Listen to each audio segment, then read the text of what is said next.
জাতীয় বিশ্ববিদ্যালয়ের অধীনে অনার্স মাস্টার্স ভাইবার প্রস্তুতিমূলক এই ভিডিওতে তোমাদের সবাইকে স্বাগতম জানাচ্ছি। আজকে আমরা আলোচনা করব তোমাদের ভাইবা নিয়ে।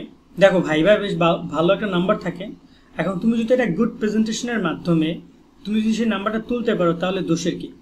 10 মার্কের জন্য তো আমরা বই ফাতা ফাতা করে ফেলি, ভাইভাই এতগুলো মার্ক অনার্স এবং মাস্টার্সে। আমি দুইটা একই সাথে কথা বলছি, যেহেতু দুইটাই ন্যাশনাল ইউনিভার্সিটির, মোটামুটি কায়দায় প্রসেসটা সেম। আমরা এখানে আলোচনা করব কি কি প্রশ্ন পড়তে হবে, কি কি প্রশ্ন জিজ্ঞেস করবে, উত্তর না পারলে কি বলবো, কি কি পোশাক পরে যেতে হবে। অবশ্যই ছেলে মেয়ে উভয় ক্ষেত্রে আমরা কথাগুলো আলোচনা করব। দেন কারা তোমার ভাইবা নিবে এবং অনার্স, আমার অনার্স মাস্টার্স ভাইবা অভিজ্ঞতা, আমি একটা ভাইবা দিচ্ছি ভিডিও কলে আর একটা ভাইবা সরাসরি দিছি। আমার দুইটা ভাইবা তার অভিজ্ঞতা টোটাল জীবনে। আর এরপরে ভাইবা টিভা দেওয়াও লাগে নাই বা দেই নাই বলতে পারো এক প্রকার, যে কখনো চাকরি বাকরি ইন্টারেস্ট জাগে নাই, অন্য কিছু প্ল্যানিং যাই হোক না কেন। কথা বলি যে আমার ভাইবা কিন্তু ফুল মার্ক পাইছে। আবার বলে আমি অনার্সের ফুল মার্ক, মাস্টার্সের ফুল মার্ক, 1 মার্কও কম পাই নাই। কি কি প্রশ্ন পড়ে যেতে হবে এই টপিকটা একটু আগে আলোচনা করি। দেখো, নর্মালি ভাইবাতে তোমাকে খুব বেশি বিশ্লেষণধর্মী প্রশ্ন করে না, জ্ঞানমূলক প্রশ্ন তো বোঝো, বা ক নম্বর যে প্রশ্নগুলো বা জ্ঞানমূলক প্রশ্ন থাকে যেটা আমরা 1 মার্কের জন্য যে লিখি, ওই কোশ্চেনগুলো বেশি করে। সেই জায়গায় তোমার যে পরীক্ষা হয়েছে, বিগত পরীক্ষাগুলো বা তুমি যে পরীক্ষাগুলো দিয়েছো, বিশেষ করে লাস্ট ইয়ার লাস্ট যে এক্সামগুলো দিছো, সেই এক্সামগুলোর ক নম্বরে যে প্রশ্নগুলো ছিল সেগুলো ভালো করে পড়ে যাও, দেন একটা ভালো প্রিপারেশন হইতে পারে। কেমন? আর প্রশ্ন কি কি প্রশ্ন জিজ্ঞেস করে, দেখো প্রশ্ন জিজ্ঞেস করার জন্য তাদের কাছে কোনো লিমিটেশন নাই। তারা তোমাকে বৈকেন্দ্রিকও জিজ্ঞেস করতে পারে, তারা তোমাকে ব্যক্তিকেন্দ্রিকও জিজ্ঞেস করতে পারে। যেমন আমার মাস্টার্সের ভাইবার অভিজ্ঞতা শুনলে তুমি বুঝতে পারবে যে তারা কি জিজ্ঞাসা পারে। এখন জিজ্ঞাসা করার উপর ডিপেন্ড করে টিচার। অনেক টিচার আছে যারা কিনা ভাইবি নিয়ে খুব সিরিয়াস, তারা খুব সুন্দর সুন্দর কোশ্চেন করে, বইভিত্তিক এবং বিষয়ভিত্তিক কোশ্চেন করে, তোমাকে অ্যান্সারটা সেভাবে দিতে হবে। আবার অনেকে আসে দেখা যায় ক্যাজুয়ালি, হাই হ্যালো কেমন আছো, বাবা মা কি করে, তুমি কি করো, কি করার প্ল্যানিং, সামথিং, এগুলো জিজ্ঞেস করে। বিভিন্ন ধরনের বিষয় রয়েছে। উত্তর না পারলে কি বলবে? সিম্পল কথা, একটা বিষয় আসছে, ধরো না তোমাকে কোনো বিষয়ভিত্তিক প্রশ্ন করা হয়েছে যে অমুকটাকে কি বলে, তমুকটা কত প্রকার, এর আয়ত্তগুলো কি, দুইটা বৈশিষ্ট্য বলো, সামথিং এরকম কোনো কিছু জিজ্ঞেস করতে পারে। সেই জায়গায় তুমি যদি উত্তর না পারো তাহলে তুমি ডিরেক্টলি দুঃখিত স্যার আমি পারছি না, বা সরি স্যার আমার মনে নেই, একদম মানে ভুলভাল বলবা না। যদি তুমি না পারো ভুলভাল বলবা না। যদি তুমি ভুলভাল বলো তোমার উপর একটা নেগেটিভ ইম্প্যাক্ট করতে পারে। এটা খুব ভাইবার খুব জরুরি একটা রুলস, বিশেষ করে একাডেমিক ভাইবাগুলোতে, কলেজ ভাইবাগুলোতে। তুমি যদি ভুলভাল বলো তোমার একটা ঝামেলা পড়তে পারো বা দেখেন তোমার উপর নেগেটিভ ইম্প্যাক্ট আসতে পারে। এখানে যদি তোমাকে নাম্বার কমাই দেয় 1 মার্ক 2 মার্ক 3 মার্ক, মানে এটা কিন্তু অনেক। আমি বলবো যে ভুল বলবো না, যা পারছো না ওকে, সবাই সব পারে না। অনেক সময় ভাইবা হলে অনেকে গিয়ে কনফিউজ হয়ে যায়, আত্মবিশ্বাসের কমতি দেখা যায়, সে পড়া জিনিসও সে পারছে না। সেক্ষেত্রে চেষ্টা করো, বাট বেশি ডিপলি চেষ্টা করার কোনো দরকার নেই। কি পোশাক পরে যাবা, এখানে ছেলে এবং মেয়েদের মধ্যে খুব বড় একটা কনফিউশন তৈরি হয়। আমি দুটো ছবি দেখাচ্ছি। এই যে ছেলেকে দেখতে পাচ্ছ, এটা একটা ভাইবার জন্য পারফেক্ট গেটআপ। কি সাদা শার্ট, মানে পিছনে অবশ্যই স্যান্ডেল গেঞ্জি। আমার এইরকম গেঞ্জি টেঞ্জি পরে পরীক্ষা দিতে যায় না, মাইকা বা। দেন একটা বেল্ট থাকতে হবে, অবশ্যই ইন করতে হবে, এবং হচ্ছে যে কালো প্যান্ট এবং শু হবে কালো। অনেকে লোফার সাজেস্ট করো, লোফারও পড়তে পারো।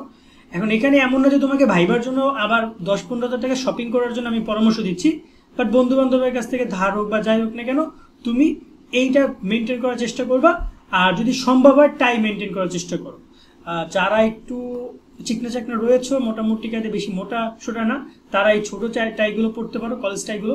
আর যারা একটু স্বাস্থ্যবান তারা বড় টাইগুলো পড়তে পারো, বেশ সুন্দর লাগবে দেখতে এবং আউটফিটটা অনেক ভালো আসে। তো এক্ষেত্রে তোমাকে বলবো সাদা শার্ট, কালো প্যান্ট, সাদা কালো টাই এবং জুতাটা হবে কালো। ওকে, এখন আরেকটা ব্যাপার আসছে সামনে, যে মেয়েরা তাহলে কি পড়বে।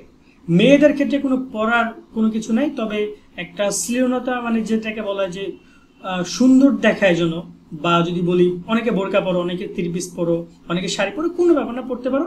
তবে যেন কোনো প্রকার অস্বস্তির মধ্যে ভাইবা যারা নিবে শিক্ষকের জন্য না পড়ে, সুন্দরভাবে শালীন পোশাক যেটাকে বলা হয় সেটা পরে যাওয়াটাই এখানে শোভনীয় বলে মনে হয়। আর একটা ব্যাপার হচ্ছে যে অনেকের কাছে মনে হতে পারে সাদা শার্ট নাই, অন্য কোনো শার্ট পরে যাবো কিনা। দেখো, অন্য কোনো শার্ট পরে যেতেই পারো, স্বাভাবিক, তবে সেটা থেকে সাদাটা বেস্ট বলে মনে হয়। এবং দেখবা ভাইবার দিন সবাই কম বেশি সাদা শার্ট পরে গেছে, কারো কাছ থেকে ধার করে হলো নিয়ে যাও। একদিনের জন্য অনেকে সাদা শার্ট পরো না, কেনা দরকার নেই, কারো কাছে ধার করে হলো নিয়ে যাও, নিয়ে পরীক্ষা দাও। আমার লাইফে একটা অভিজ্ঞতা বলি। অভিজ্ঞতা প্রশ্নটা তো পরে আসছে, তাই না? যে আমার অনার্স লাইফে আমরা যখন অ্যাডমিশন ভাইবা দিচ্ছিলাম ভিডিও কলে, তা আমাদের টাই নেই। আমার টাই ছিল আর কয়েকজনের টাই ছিল।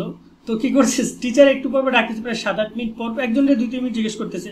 সো আমরা কি করছি, আমরা টাই না বদল করে নিতাম, টাই জাস্ট হালকা খুলে, মানে দেখা গেলো যেহেতু টাই নাই, অনেকের টাই নাই, ওরা বলতেছে যে আমাদের তো টাইটা লাগে, টিচার একটা নেগেটিভ ভাবে দেখতে পারে, তোদের আছে আমাদের নাই, তো একটু শেয়ার করে। স্বাভাবিক, আমরা দেখা গেলো যে অনেকে শাড়ও শেয়ার করছেন দেখছি। সেগুলো কোনো বিষয় না, ম্যানেজ করতে পারলে ঠিক আছে। দেন আছে কারা তোমার ভাইবা নেবে, এটা একটু বলি। ভাইবা নেওয়ার ক্ষেত্রে অবশ্যই তোমার কলেজের বা তোমার ডিপার্টমেন্টের টিচাররা একজন তো থাকবেই, 2জনও থাকতে পারে, 1-2জন মাস্ট কমন থাকবে, এবং অন্য কোনো কলেজ থেকে 1-2জন থাকবে। এক্ষেত্রে অবশ্যই তোমার ডিপার্টমেন্টের অন্য কোনো কলেজের টিচাররাই আসতে পারে, সম্ভাবনা বেশি। অন্য কোনো ডিপার্টমেন্টের টিচারও আসে, বাট নর্মালি তোমার ডিপার্টমেন্টের টিচাররাই, যেমন তুমি মার্কেটিংয়ে পড়ছো, মার্কেটিংয়ের টিচাররাই অন্য কলেজ থেকে এসে তোমার ভাইবাটা নিবে। সেক্ষেত্রে তাদের একটা টেবিল হবে, এরকমের 2-3টা টেবিল। যদি সরাসরি ভাইবা হয় বা অনলাইন হলে ব্যাপারটা আলাদা, বাট সরাসরি ভাইবা হলে 2-3টা টেবিল হবে, একজন শিক্ষার্থীকে ডাকবে বা একসাথে 2-3জন ডাকবে, সবাই সবার টেবিলে গিয়ে টিচারের কাছে ভাইবা দিবে, দিয়ে চলে যাবে। ওকে, এবং এই জায়গায় ভাইবার ক্ষেত্রে একটা বিষয় পরিলক্ষিত যে ভাইবার দিন তোমাদের অনেক কিছুর সাথে নিয়ে যাওয়া লাগে, যেমন তোমার এডমিট কার্ড, রেজিস্ট্রেশন কার্ড, এই জিনিসগুলো নিয়ে যাওয়ার চেষ্টা করবা। অনেক সময় টিচার ট্রাম্প পেপারও নিয়ে যেতে বলে। মাস্টার্স ভাইবার ক্ষেত্রে, অনার্সে তো ট্রাম্প পেপার তোমরা বুঝবে না, মাস্টার্সের শিক্ষার্থীরা সেটা যদি নিতে বলে নিয়ে নিবে, এগুলো কলেজকে জিজ্ঞেস করে নিবা বা ডিপার্টমেন্টে জিজ্ঞেস করবা, ঠিক আছে? আর আমার ভাইবার অভিজ্ঞতাগুলো আমি তোমাকে বলি। ফার্স্ট আমি অনার্সে ভাইবা দিয়েছি করোনায় 2021-এ। তখন ভিডিও কলের মাধ্যমে আমাদের টিচাররা ভিডিও কলে ছিল, আমরাও ছিলাম, বাট আমরা সবাই কলেজে উপস্থিত হয়েছিলাম, কিন্তু ওই টিচাররা আসেনি। যার কারণে আমাদের টিচাররাও অনলাইনে ভিডিও কল নিয়েছে, সামনে ক্যামেরা, আমাদের কানে হেডফোন দিল, আমরা কথাবার্তা বললাম।